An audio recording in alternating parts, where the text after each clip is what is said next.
अस्सलाम वालेकुम दोस्तों।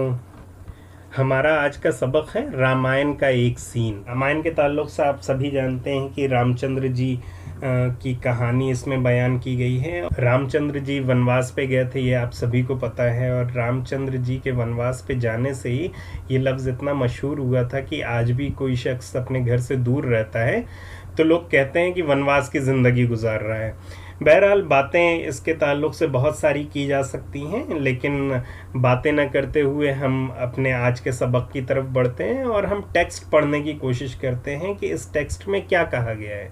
पंडित ब्रिज नारायण चकबस्त ने ये नज़्म लिखी है और ये पूरे रामायण जो हम टीवी पे जिसके ताल्लुक़ से देखते हैं या जो हम सुनते हैं, ये उसका सिर्फ एक सीन है। वो सीन क्या है? रामचंद्र जी माँ से रुखसत होते हुए, यानी रामचंद्र जी जो हैं अपनी माँ से रुखसत हो रहे हैं, विदा ले रहे हैं। ठीक है, मैं आपके लिए इसको पढ़ देता हूँ।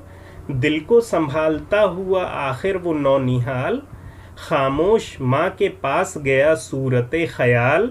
देखा तो एक दर में है बैठी वो खस्ता हाल, सकता सा हो गया है ये है शिद्दते मलाल। तन में लहू का नाम नहीं जर्द रंग है, गोया बशर नहीं कोई तस्वीरे संग है। क्या जाने किस ख्याल में गुम थी वो बेगुनाह, नूरे नज़र पे दी दे हसरत से की निगाह। जुम्बिश हुई लबों को भरी एक सर्द आह, ली गोशाहाए चश्म से अश्कों ने रुख की राह। चेहरे का रंग हालते दिल खोलने लगा, हर मुए तन ज़बां की तरह बोलने लगा। रोकर कहा खामोश खड़े क्यों हो मेरी जान, मैं जानती हूँ जिस लिए आए हो तुम यहाँ। सबकी खुशी यही है तो सेहरा को हो रवां, लेकिन मैं अपने मुंह से न हरगिज कहूँगी हाँ। किस तरह बन में आँख के तारे को भेज दूँ, जोगी बना के राज दुलारे को भेज दूँ। पंडित ब्रिज नारायण चकबस्त। मैंने स्टार्टिंग में ही आपको बताया कि ये पंडित ब्रिज नारायण चकबस्त ने लिखी है ये नज़्म, और बहुत ही खूबसूरत नज़्म है। और इन्होंने जो मंज़र खींचा है बेटे का माँ से जुदा होने वाला, और माँ जो कुछ बेटे को देख के कहती है, या माँ जो है बेटे के जाने की ख़बर सुन के किस तरह से सदमे में हो गई है, ये उसका पूरा एक सीन है और बहुत ही खूबसूरत सीन है। मैं इसमें इस्तेमाल होने वाले मुश्किल अल्फाज जो हैं उनके मायने आपके लिए बता देता हूँ। इस नज़्म में पहली लाइन में देखिए एक लफ्ज़ है नौनिहाल। दिल को संभालता हुआ आखिर वो नौनिहाल, नौनिहाल कहते हैं छोटे बच्चे को। खामोश माँ के पास गया सूरते ख्याल, एक ख्याल की सूरत से माँ के पास पहुँचा है, यानी उसको कुछ समझ में नहीं आ रहा है कि क्या माँ के पास जाके क्या कहना है, बस वो चला गया है माँ के पास, खामोश है माँ के पास जाके, और माँ खुद भी खामोश है। देखा तो एक दर में है बैठी वो खस्ता हाल। दर कहते हैं दरवाजे को, और दहलीज की मीनिंग में भी आता है, यानी वो महल के एक हिस्से में गए होंगे जहाँ पे माँ को एक दहलीज पे बैठे हुए देखा होगा। वो खस्ता हाल जिसकी हालत ख़राब हो। खस्ता के माने ख़राब के आते हैं। सकता सा हो गया है ये है शिद्दते मलाल। सकता के माने कहते हैं खामोशी छा जाना, शिद्दत के माने कोई भी चीज़ की तेज़ी, मलाल के माने दुख और तकलीफ़, यानी दुख और तकलीफ़ की शिद्दत से उन पर सकता छा गया, यानी वो खामोश हो गई हैं। तन में लहू का नाम नहीं जर्द रंग है, लहू कहते हैं खून को, और जर्द रंग कहते हैं पीले रंग को। ठीक है। बशर, गोया बशर नहीं कोई तस्वीरें संग हैं। गोया के माने गालिबन, और या फिर कहना, गोया के माने बात करने के भी आते हैं। बशर कहते हैं इंसान को, तस्वीर को आप जानते हैं, संग यानी पत्थर, तस्वीरें संग यानी पत्थर की मूरत। ऐसा लग रहा है कि उनके जिस्म में खून नहीं है, इसलिए उनका रंग जर्द पड़ गया है, पीला पड़ गया है, और वो इंसान नहीं बल्कि कोई पत्थर की मूरत बन गई हैं। क्या जाने किस ख्याल में गुम थी वो बेगुनाह। अब क्या पता कि किस ख्याल में गुम थी वो बेगुनाह, ये तो खैर कहने की बात है, लेकिन वो जाहिर है बच्चे की जुदाई की खबर पहले से पता चल गई है कि उसे वनवास पे भेजा जा रहा है, तो इसलिए वो बेगुनाह जो है वो यानी माँ जो है परेशान थी। बेगुनाह यहाँ पे इसलिए कहा गया है कि माँ ने कोई जुर्म नहीं किया था जिसकी सज़ा उसको मिल रही है और उसके बेटे को उससे दूर किया जा रहा है, तो इसमें माँ की तो कोई गलती नहीं थी। आप वो रामायण का पूरा वाकया जानते हैं कि राम जी को क्यों वनवास दिया गया था, ठीक है। नूरे नज़र, नूर कहते हैं रोशनी को, नज़र यानी आँख, आँख की रोशनी यानी बेटा पे, नूरे नज़र पे दीदे हसरत से की निगाह। दीदा माने देखना और हसरत माने, हसरत आप जानते हैं बेचारगी और हसरत की मीनिंग में ही आता है। वो बेटे की तरफ हसरत की निगाह से, दीदे हसरत से की निगाह मतलब बेचारगी वाली आंखों से अपने बेटे की जानिब देखा। जुम्बिश हुई लबों को भरी एक सर्द आह, लब के माने होंठ, सर्द यानी ठंडी, आह मतलब एक हाय। ली गोशा हाय चश्म, गोशा कहते हैं कोने को, गोशा हाय चश्म अगर हम पूरा पढ़ते हैं यानी आँख का कोना। अश्क कहते हैं आंसू को, रुख यानी चेहरा, राह यानी रास्ता।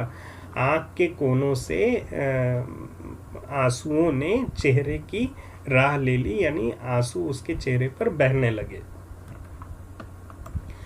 चेहरे का रंग हालते दिल खोलने लगा, इसमें कोई ऐसा मुश्किल लफ्ज़ नहीं है। हर मुए तन, मुँह कहते हैं बाल को, तन यानी जिस्म के जितने भी बाल हैं, जिस्म के जितने भी रुएं हैं, ज़बां की तरह बोलने लगा यानी उसकी हालत देखते ही समझ में आ रही थी कि क्या परेशानी है।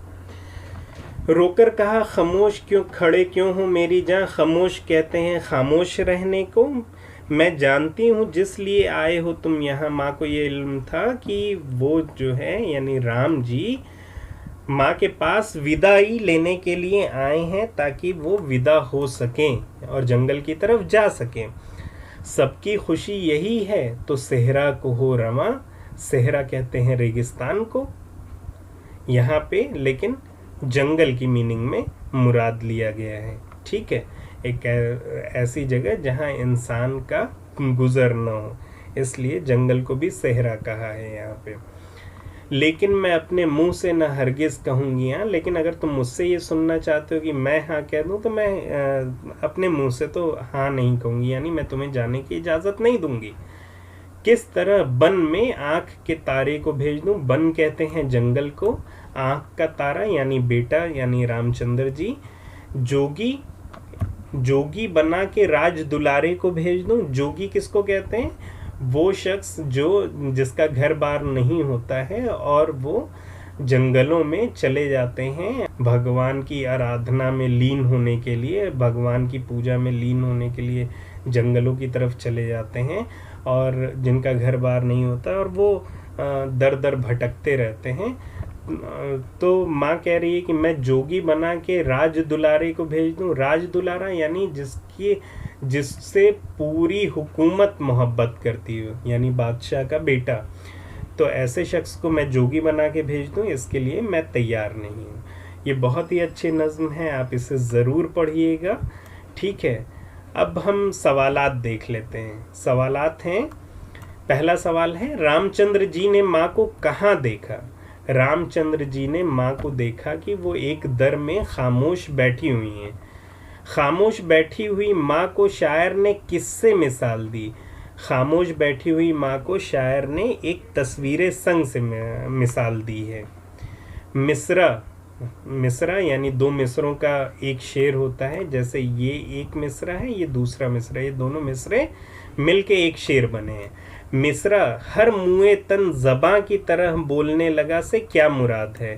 यहाँ पे देखिए, मैं आपको फिर से दिखा देता हूँ, ये देखिए, चेहरे का रंग हालते दिल खोलने लगा, हर मुए तन ज़बां की तरह बोलने लगा से मुराद ये है कि माँ को देखते हुए ही सारी कैफियत समझ में आ जा रही थी, यानी जिस्म का रोम रोम उसकी हालत, माँ की हालत और कैफियत बयान कर रहा था कि वो किस कदर परेशान है और वो अपने बच्चे के जंगल भेजे जाने से किस कदर तकलीफ़ में है। ठीक है, आखिरी सवाल है कि इस नज़्म से अपने पसंदीदा 10 अल्फाज मुंतखब करके लिखिए। तो आपके कौन से 10 अल्फाज पसंदीदा हैं ये आप मुंतखब करिएगा और मुझे कमेंट बॉक्स में बताइएगा। यहाँ पे देखिए अगला सवाल है, दर्ज झेल अल्फाज के मायने याद कीजिए। यहाँ पे जो अल्फाज दिए गए हैं मैंने इसके मीनिंग ऊपर आपको बता दी है। मैं एक बार अल्फाज फिर से आपके लिए पढ़ देता हूँ। नौनिहाल, मलाल, गोया, नूरे नज़र, गोशा हाय चश्म, मुए तन, सेहरा और रवा। रवा के माने जारी रहना, किसी चीज़ का बहना। ठीक है, आखिरी सवाल जो है, इस नज़्म में जो काफ़िये इस्तेमाल हुए हैं उन्हें अलग करके लिखिए। तो इस नज़्म में काफ़िये कौन से हैं देख लेते हैं। जैसे नौनिहाल, ख़याल, खस्ता हाल, शिद्दत मलाल, रंग है, संग है, गुनाह, निगाह, सर्द आह, रुख की राह। यानी इस शेर में आह और राह, खोलने लगा, बोलने लगा, जहाँ, यहाँ, रमा, हाँ, और तारे को भेज दूँ, दुलारे को भेज दूँ। ठीक है, तारे और दुलारे। तो ये इस नज़्म में इस्तेमाल होने वाले काफ़िये हैं। उम्मीद करता हूँ कि ये सबक भी आपके लिए बहुत आसान रहेगा और ये बहुत ही प्यारी नज़्म है। आप इस नज़्म को ज़रूर पढ़िएगा और न सिर्फ पढ़िए बल्कि अपने घर वालों के साथ इसको शेयर करिए, अपने दोस्तों के साथ इसको शेयर करिए। तो आज का सबक हमारा यहीं पर ख़त्म होता है। इस वीडियो को लाइक ज़रूर करिएगा, सब्सक्राइब करना ना भूलिएगा और बेल का आइकन ज़रूर दबाइएगा ताकि मेरे बनाए हुए वीडियोस आप तक पहुंचते रहें। बहुत बहुत शुक्रिया।